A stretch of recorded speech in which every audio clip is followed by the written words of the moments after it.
All right, everybody. I got some positive feedback on the last videos, so I'll make a video here for chapter 16.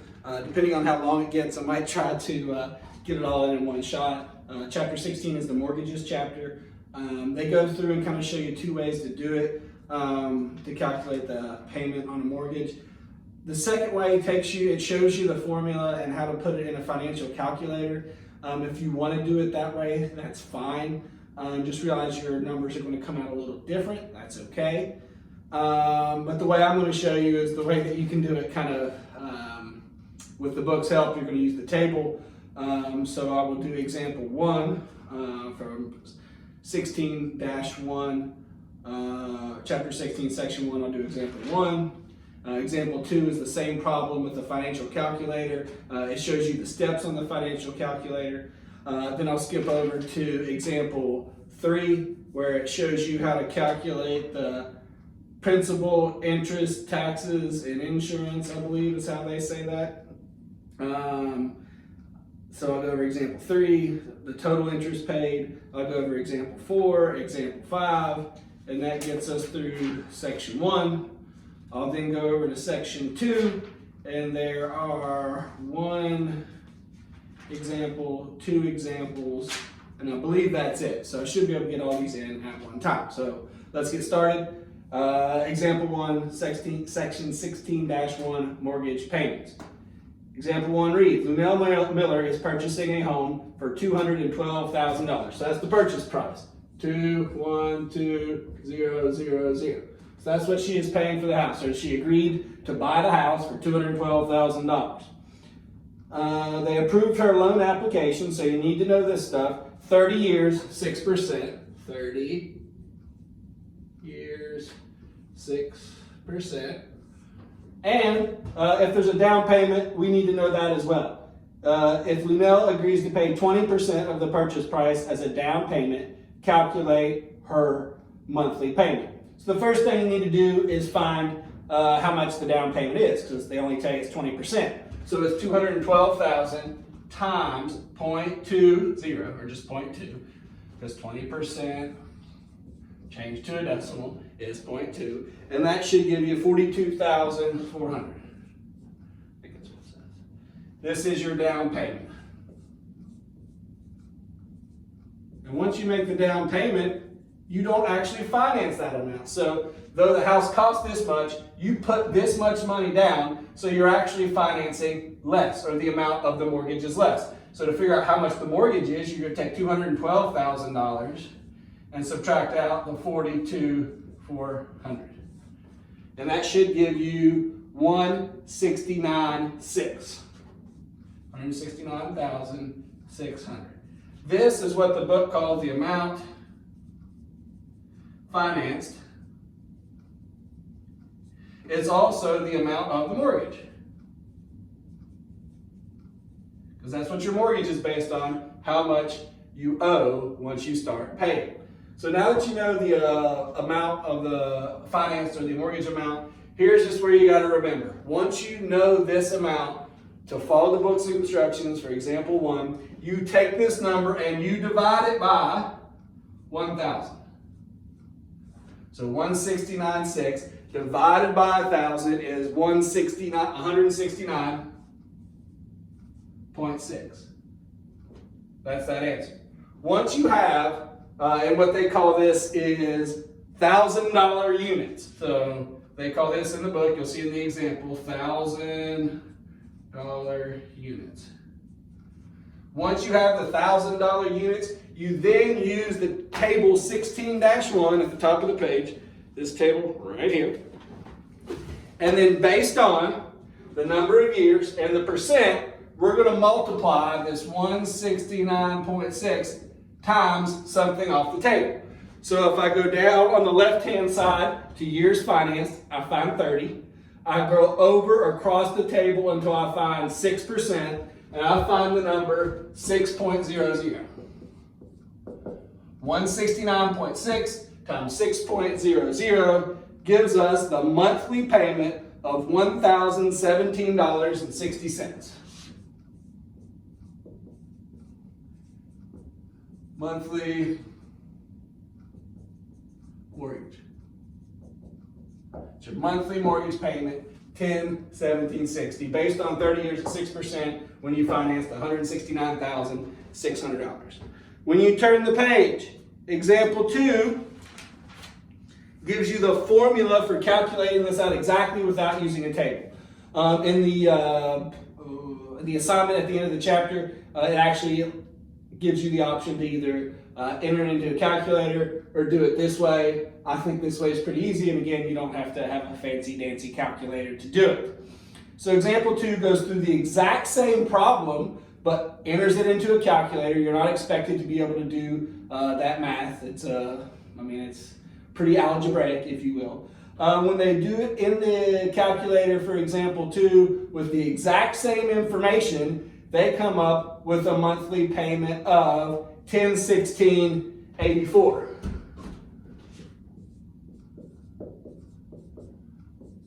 And again, they're within $1 of each other. So again, they're not just going to be the same because one uses a table, they round. This is more precise, you could argue, because the calculator is going to round it out to 8 or 10 spots. But either answer is right. Not only is this the monthly mortgage payment, but they also call this the principal and interest payment. Because inside every mortgage, you're paying principal and you're paying interest.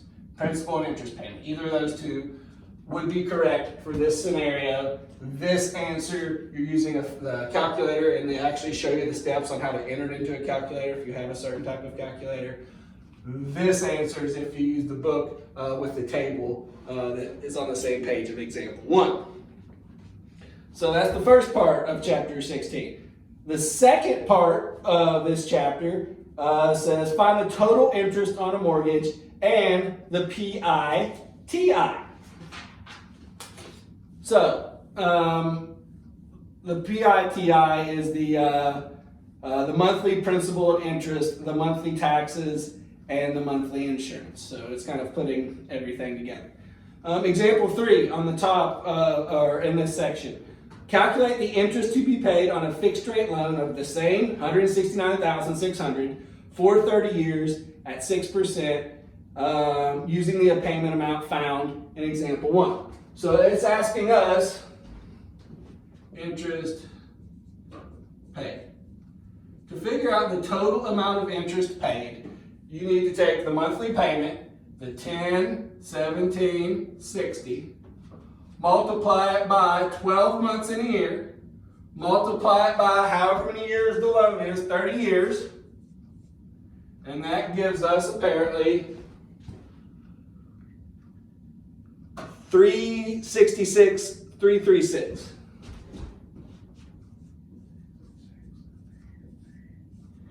I think maybe 0.6. No, even, sorry.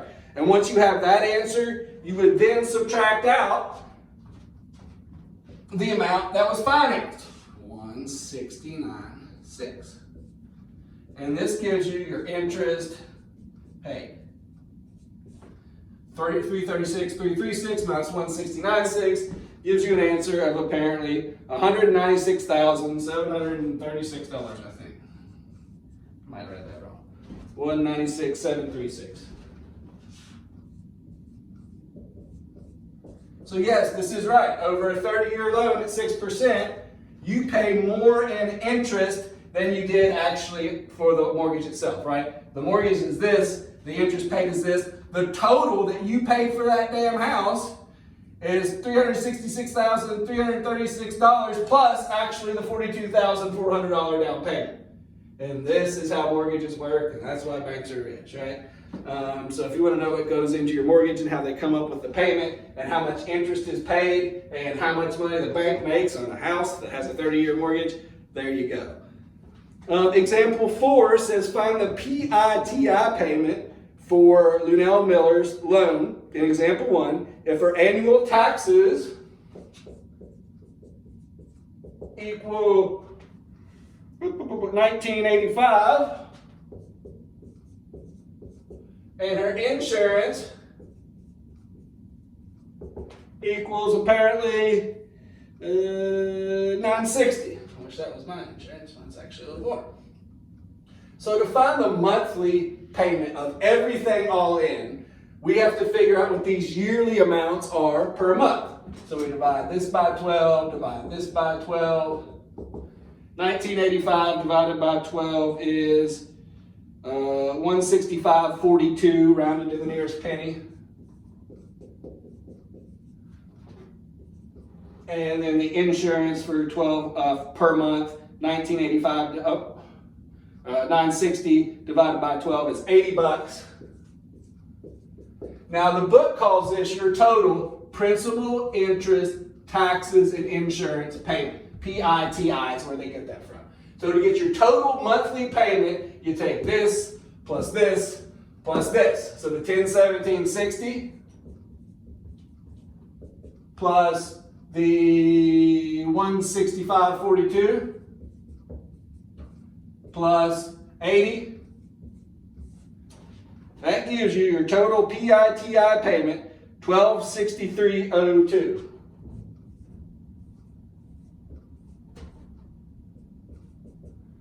And if you've ever heard of someone whose mortgage is in escrow, E-S-C-R-O-W, that's what your escrow is. If you have your mortgage in escrow, essentially that means you're bundling your payment all up into one. And even though only this much of your payment is going to pay your principal and interest, you've got to pay your taxes, you've got to pay your insurance. So your monthly payment is this, but only this portion of it is going to actually paying down your mortgage and paying the interest on that mortgage. So if you're paying the mortgage payment now and it's in escrow, this is probably more like a number that you're paying three things all at once. What a lot of people consider when they're buying a house, they look at the monthly payment and say, oh, that ain't too bad. And again, $1,000 is expensive, right? But they're saying, I can maybe swing $1,000, but when you add another 25% on top of it, because you have to pay taxes and insurance, it changes the numbers a little bit. So that's what they mean, or that's what you kind of want to realize when you buy a home, which is different than renting. You've got to pay these two items when you buy a house. When you rent, you don't pay taxes, you don't pay insurance. So that's something to consider. All right, I think there's one more example here. I'm going to erase all this stuff. Example 5 kind of puts everything together, and it's just one more problem from beginning to end. Oh boy.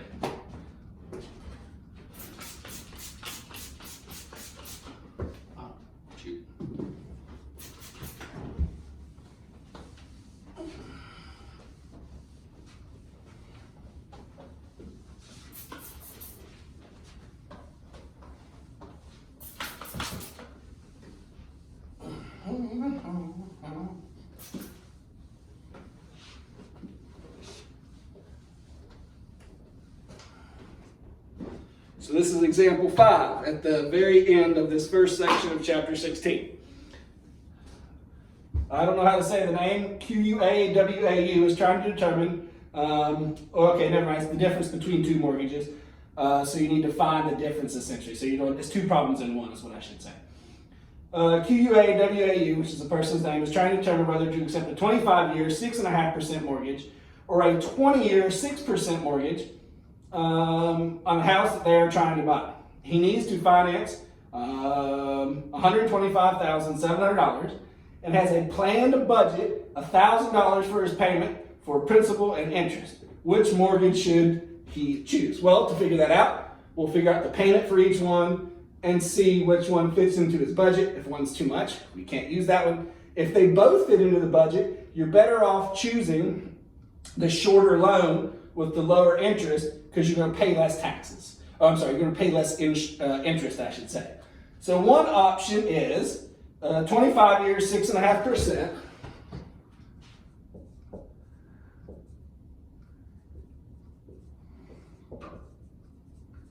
And the other option is 20 years, 6%. And the amount is the same for the both of them, $125,700. So we'll do this one first. The first thing we got to do is find $1,000 units. $125,700 divided by 1,000 equals 125.7. Now we go to our handy dandy table, which again, I will show you. On the top of this page, boom, it says table 16-1. We go down to 25 years, boop, over to 6.5%, and I see 6.75. So 125.7 times 6.75 apparently equals 848.48. And this is your principal and interest, right? They haven't told us anything about taxes, so we don't know. So the other problem for the 20-year mortgage, we first got to find our $1,000 unit. So we've got the same answer, the 125.7. But then we go to the table, we go down to 20 years, over to 6%, and we should see the number 7.16. And that gives us an answer of $900.01. Or 10 cents, sorry. And this is again your PI payment.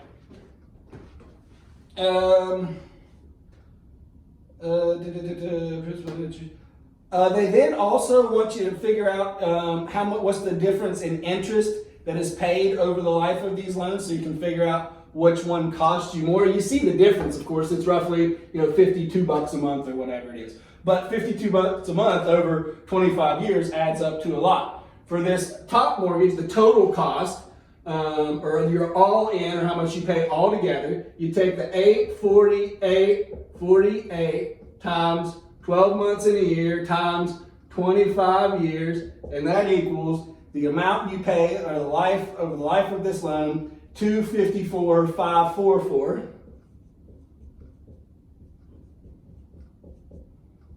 And we go over to the second one, we're doing the same thing. $900.10 times, in this case, 20 years times 12 months a year, and that equals apparently $216.0240.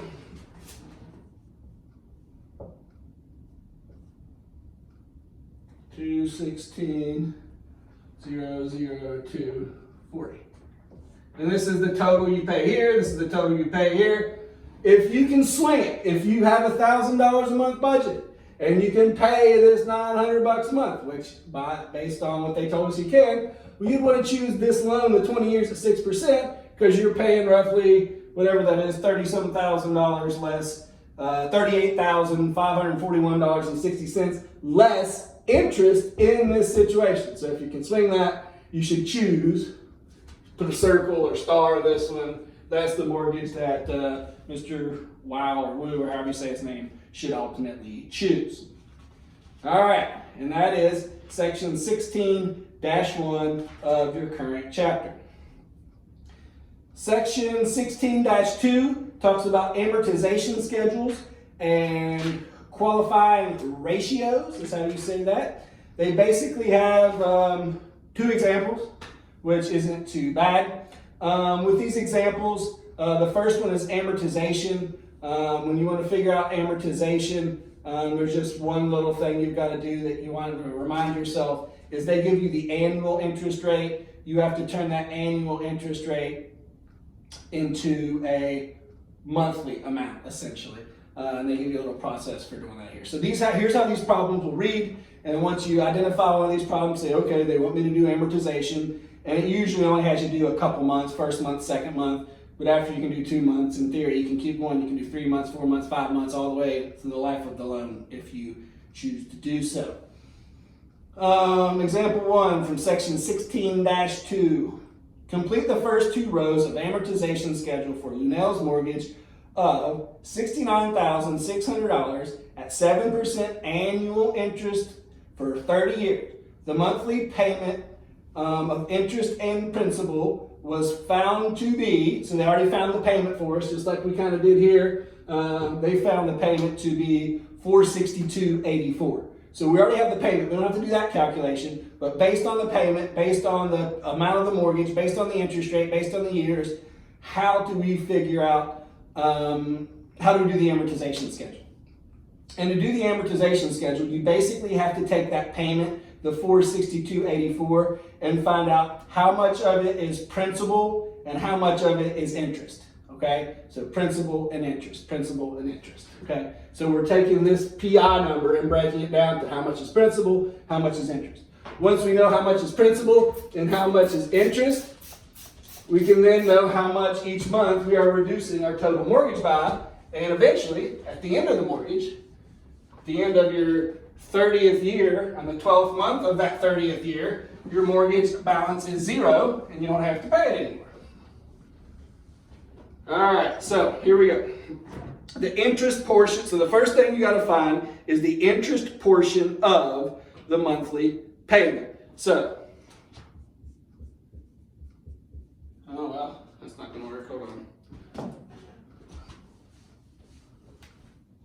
Try this one.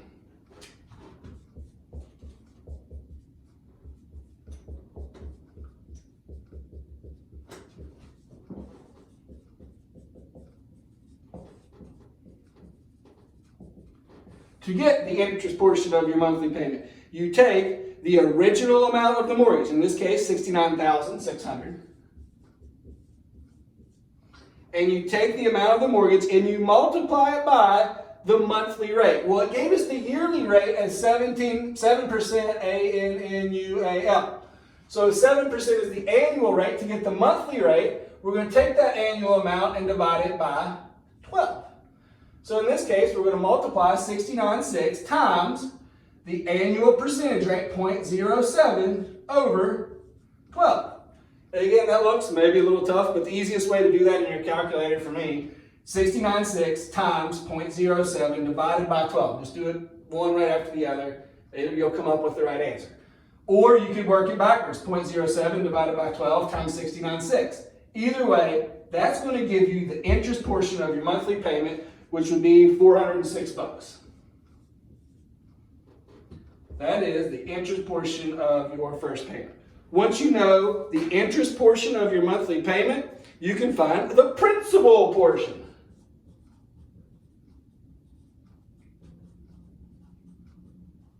To get the principal portion, you take the monthly payment that they gave you at the beginning of the problem, $462.84.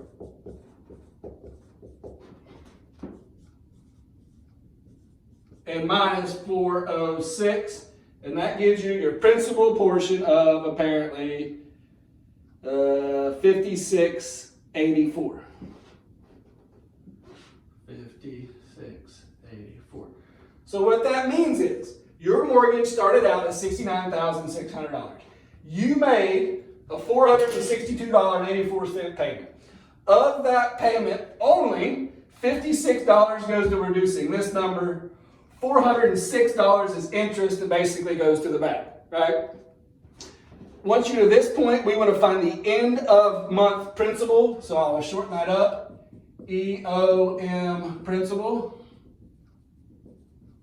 To get the end of month principal, you take the $69,600 and subtract away how much the principal portion is, $56.84.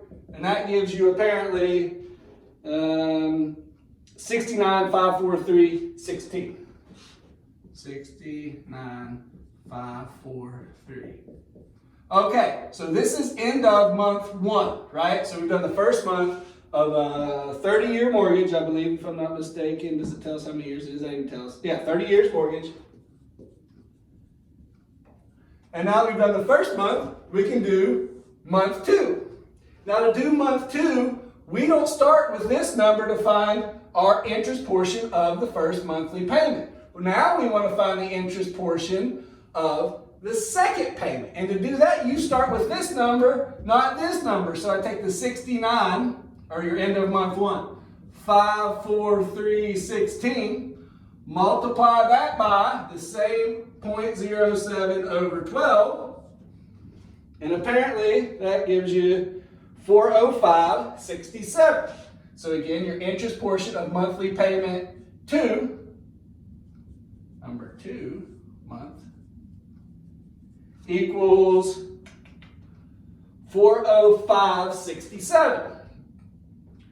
405.60. And what you should see happening here is this number is going to go down, right? The interest portion of your first monthly payment was 406. The interest portion of your second monthly payment is $405. So it's gone down roughly, 33 cents or whatever. Now that we know the interest portion of monthly payment number 2, we can find the principal portion.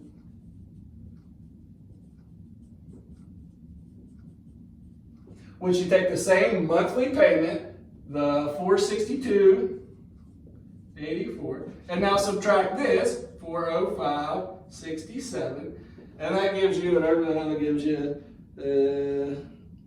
$57.17. Now it doesn't ask you to go into month 3, but to get the end of month 2 principal, EOM2 principal,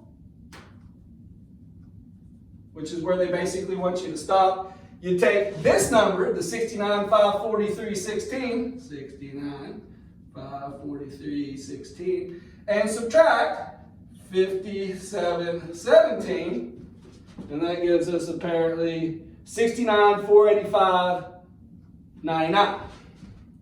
69,485.99.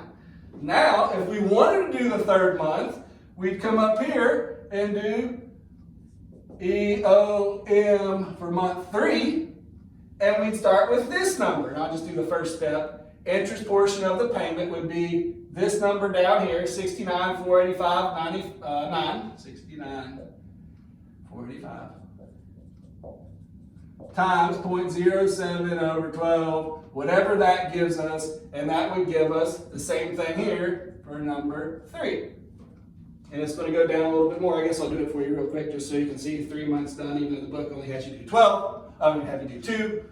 69,485.99 times 0.07 divided by 12. 405.33 rounded to the nearest penny, and again it's going up by about the same a month. So 405.33. Again, it went down again. Once we find the interest portion of the monthly payment, then we can now find the PRINCIPA portion. To do that, we take the same original monthly amount, 462.84, and subtract this number, 405.33.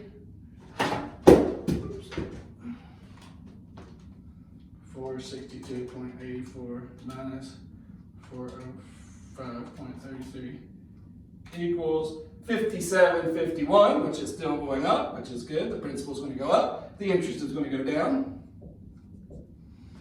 And then to get the EOM2 principal amount, or the end of month 3, I should say in this case, end of month 3 principal, equals this number that you started with at the beginning of the month, subtracting this number, the principal portion for that month, 69,485 minus 57.51.